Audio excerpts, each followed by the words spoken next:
사랑하는 성도 여러분, 주 안에서 평안하셨습니까? 5월 가정의 달입니다. 온 세상이 꽃으로 푸르름으로 그렇게 덮여 있습니다. 또 오늘은 어린이 주일입니다. 웃음소리 나는 집엔 행복이 와서 들여다보고 고함소리가 나는 집에는 불행이 와서 들여다본다, 그런 말이 있습니다. 나와 여러분 모두의 가정에 사랑과 감사와 웃음의 꽃이 넘치기를 주의 이름으로 축복합니다. 인간은 관계의 존재, 너무너무 우리는 잘 압니다.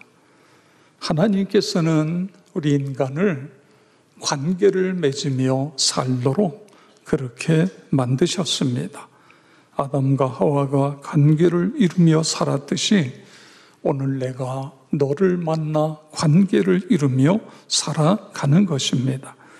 인간에게 죽음이 피할 수 없는 것처럼 인간관계도 피할 수 없습니다.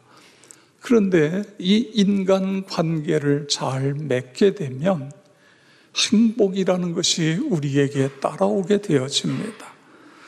인간관계가 나빠지면 그러면 되는 일도 없고 그리고 행복해질 수도 없는 것입니다. 서로의 관계가 통하면 이웃이 되고 관계가 막히면 나쁜 사이가 됩니다.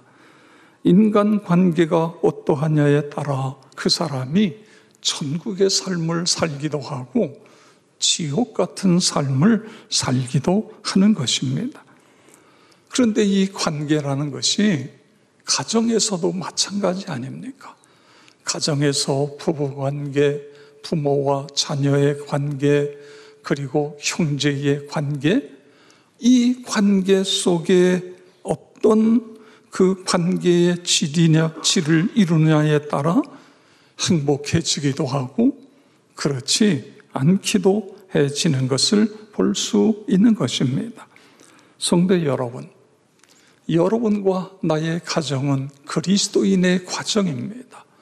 우리는 예수를 믿는 사람들입니다.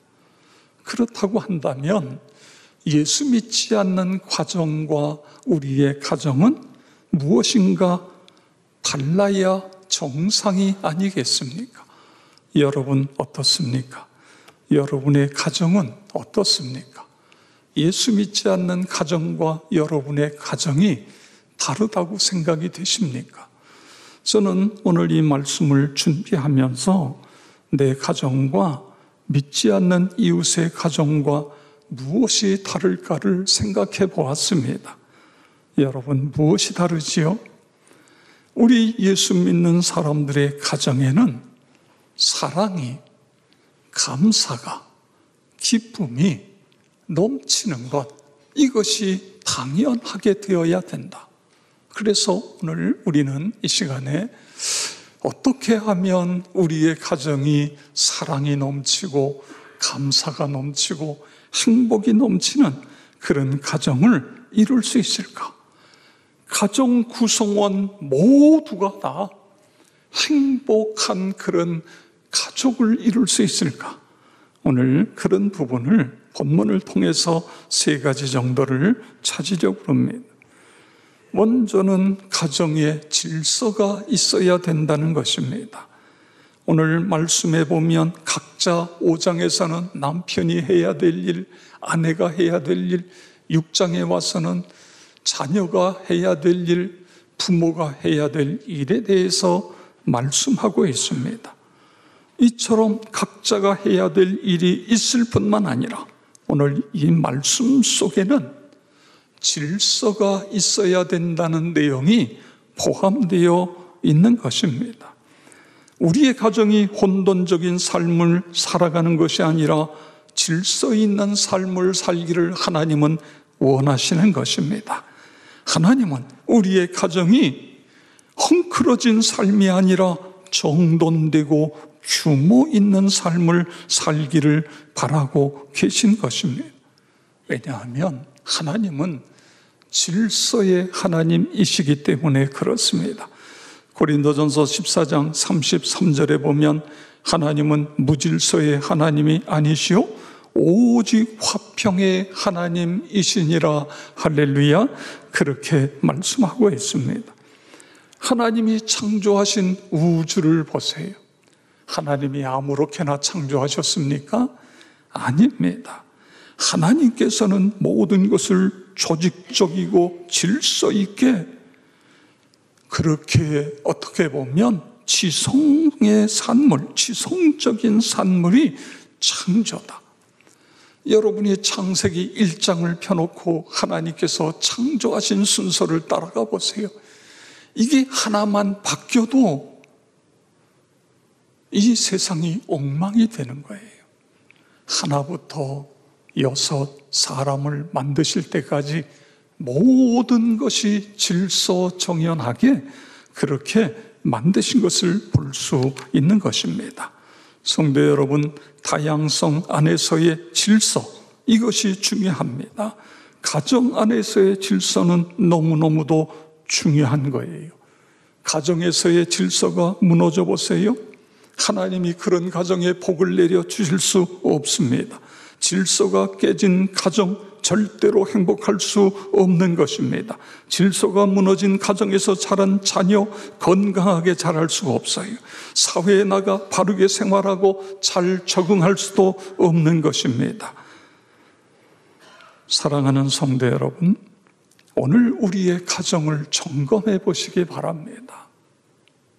내 가정에는 남편이 있어야 될 자리, 아내가 있어야 될 자리, 자녀들이 있어야 될 자리, 이 질서가 제대로 이루어져 있는가, 이런 부분을 점검해 보시기를 바랍니다.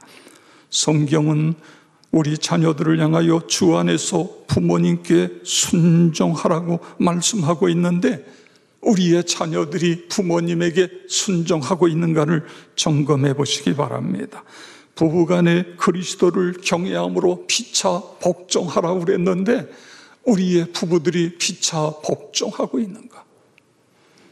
아내가 남편의 뜻을 따르고 그리고 그 뜻을 존중해주고 복종하라고 그랬는데 그렇게 살아가고 있는가? 남편들은 아내를 그리스도께서 교회를 사랑하신 것처럼 아내를 사랑하라고 했는데 그렇게 사랑하고 있는가? 부모는 자녀들을 주의 교훈과 훈계로 양육하라고 했는데 그렇게 하고 있는가? 오늘 가정의 달은 그냥 지나가는 5월 한 달로 끝나는 것이 아닙니다. 우리는 다시 한번 가정의 달에 우리의 가정들의 질서를 세울 수 있어야 됩니다. 화초를 키우는 분이나 주말 농장에 참여하는 분들은 아실 것입니다. 화초나 식물을 키울 때에 얼마나 정성을 기울이느냐, 얼마나 사랑을 쏟아붓느냐에 따라 그 생물들이 생기 있게 자라기도 하고 그렇지 않기도 하는 것입니다. 정성과 사랑을 듬뿍 주면 식물들이 꽃을 피우고 그리고 향기를 냅니다. 때가 되면 탐스러운 열매를 맺게 되는 것을 볼 수 있는 것입니다. 그런 것처럼 오늘 우리의 가정에 사랑을 듬뿍 받고 자라는 자녀들이 건강하게 자라는 것입니다. 자존감이 높아 어디에서나 적응합니다. 사랑받는 존재가 됩니다. 인격적으로 성숙한 사람이 돼서 하나님께 영광을 올리게 되는 것입니다. 여러분의 가정, 여러분의 자녀선들이 그렇게 되어지길 주의 이름으로 축원합니다. 사랑과 감사와 기쁨이 넘치는 가정, 모두가 행복한 가정을 이루려면 우리의 가정에 사랑이, 감사가, 그리고 칭찬이 넘치도록 해야 됩니다. 가정의 행복은 재물, 학식, 권력에 의해 이루어지는 것이 아닙니다. 갑자기 떼부자가 됐던 사람들이 그 가정이 피폐되어지고 그 가정이 불행하게 되어지는 것을 우리는 주변에서 볼 수 있습니다. 칼날 같은 침대에서도 사랑만 있으면 편히 잠잘 수 있지만 사랑이 없으면 왕의 침대같이 넓다 하여도 비좁게 느껴진다는 말이 있습니다. 우리가 잘 아는 잠언 17장 1절 우리 다 같이 읽겠습니다. 마른 떡 한 조각만 있고도 화목하는 것이 제육이 집에 가득하고도 다투는 것보다 나으니라. 아멘. 그렇습니다. 가정의 사랑과 감사와 칭찬이 넘치는 것. 그래서 우리는 서로 자주 대화하고 또 가족 간에 서로 가까운 데라도 서로 가서 바람도 쐬고 그러면서 가족의 유대를 강화시키는 거예요. 사랑의 반대말은 미워하는 것이 아니라 무관심이라는 말이 있지 않습니까? 존 맥스웰이 지은 모든 것을 변화시키는 격려라는 책에 보면 의사, 상담학자, 심리학자인 조지 크레인을 소개하고 있어요. 이 크레인이 노스웨스턴 대학에서 사회심리학을 가르치면서 학생들을 모았어요. 클럽을 만들었어요. 이 클럽에서는 모일 때마다 칭찬하는 거예요. 그래서 이 클럽을 칭찬 클럽 이렇게 했습니다. 그래서 학생들이 모이면 서로 먼저 칭찬부터 하는 거예요. 머리를 보고 화장한 모습을 보고 옷을 보고 신발을 보고 등등 여러 가지를 보면서 칭찬을 하기 시작합니다. 그런데 이 칭찬 클럽에 로이스라는 여학생이 참여하고 있는데 이 학생은 낮에 일하고 직장에서 일하고 야간에 공부하는 학생이에요. 그런데 자기의 그 직장의 상사가 너무 힘들게 하는 거예요. 여러분, 사람 일 시킬 때에도 어떤 사람은 기분 좋게 일을 시키는 사람이 있는가 하면 어떤 사람은 힘들게 일을 시키는 사람이 있잖아요. 이런 사람이에요. 그래서 이 직장 생활을 계속해야 되나 말아야 되나 여러 번 고민을 합니다. 그런데 힘들 때마다 이 칭찬 클럽에 와서 대화하고 칭찬하다 보면 자기가 그 힘들었고 고통스러웠던 것들이 다 사라지기 시작하는 거예요. 그런데 어느 날 로이스의 마음속에 이런 생각이 들어요. 저 못된 상사를 내가 칭찬해 보겠다. 내가 칭찬 클럽에서 배운 대로 칭찬하겠다. 그러면서 매일 칭찬을 합니다. 상사에게 오늘은 뭘 칭찬해야 될 것인가 생각하면서 찾아내서 칭찬하기 시작했어요. 그런데요, 상사가 바뀌어지기 시작하는 거예요. 사람이 완전히 딴 사람이 돼버렸어요. 그래서 나중에 둘이 결혼했다는 거예요. 크레인 박사는 그 모습을 보면서 엘리베이터 원칙이라는 말을 만들어냈습니다. 엘리베이터가 사람을 태워서 위로 올리기도 하지만 위에서 아래로 내려오기도 하잖아요. 칭찬과 격려와 축복, 감사 이런 단어는 사람들을 위로 올려준다. 그런데 불평하고 책망하고 지적하고 하는 이런 것들은 사람을 밑으로 끌어내린다. 우리는 위로 올리는, 엘리베이터가 위로 끌어올리는 것처럼 그렇게 끌어올리는 그런 관계를 만들어 가자. 인간관계에서 사람은 다른 사람을 끌어내릴 수도 있고 끌어올릴 수도 있다. 격려와 칭찬과 사랑은 사람들을 끌어올린다. 세상은 감사의 말을 원하고 칭찬에 목말라 있다. 누군가 먼저 자기의 동료를 칭찬해봐라. 그것은 눈을 굴리는 것과 같다. 나중에는 이 눈덩어리가 커지는 것처럼 그렇게 하나님의 은혜가, 축복이 상대방에게 눈덩이처럼 커지게 되어진다. 이런 이야기를 하고 있는 것입니다. 성도 여러분, 우리는 칭찬, 격려, 사랑, 축복 이런 걸 하는데 우리가 문자로 그리고 말로 글로 그렇게 할 수 있는 것입니다. 사도 바울의 서신을 보면 사도 바울이 13개의 서신을 썼다고 기록하고 있는데 그 서신의 모든 서신의 맨 앞에 보면 감사와 칭찬하고 칭찬으로 시작하고 있어요. 고린도 교회가 얼마나 문제가 많았습니까? 그런데도 이 고린도 교회의 편지를 보면서 먼저 칭찬, 격려, 감사로 시작하고 있는 것을 봅니다.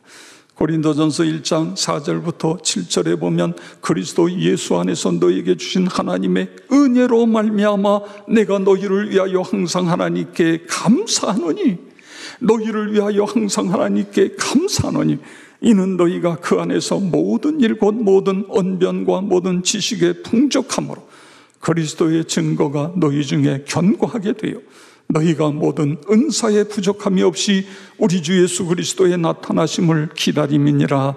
아멘. 그렇습니다.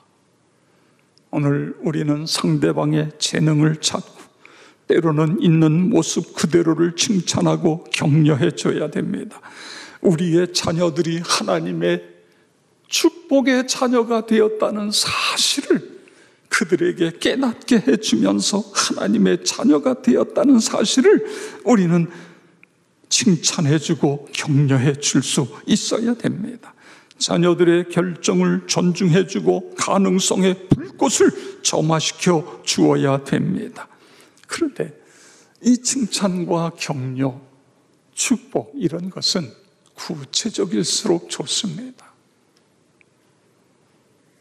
나는 내가 내 아들, 딸인 것이 자랑스럽다. 너 그렇게 힘든 일을 어떻게 했니? 너 대단하다. 너 천재같다. 우리가 칭찬할 때는 좀 더 구체적으로 그렇게 할 수 있어야 됩니다. 여러분, 한 사람의 인생을 축복으로 이끄는 것, 따뜻한 말 한마디라는 것 기억하시고 그렇게 살아가심으로 행복한 가정을 이루시기를 축복합니다.